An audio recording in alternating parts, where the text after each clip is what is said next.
Start చేస్తున్నా. ఇప్పుడు ఇది కేజీ మామిడికాయ ముక్కలండి పెట్టుకున్నాం. పావు కేజీ నువ్వుల పొడి, ఇందులోనే మెంతులు జీలకర్ర పొడి, ఆవ పొడి వేస్తున్నాం.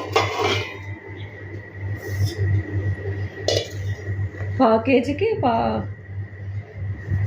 కేజీ 100 గ్రాముల ఉప్పు పడుతుందండి.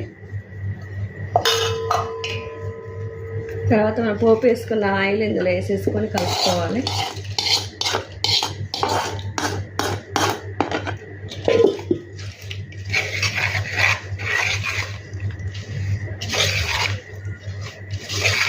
బాగా కలుపుకున్న తర్వాత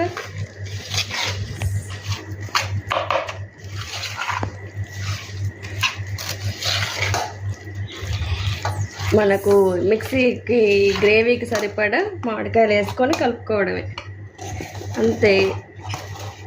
10 మినిట్స్లో నువ్వు పచ్చడి రెడీ.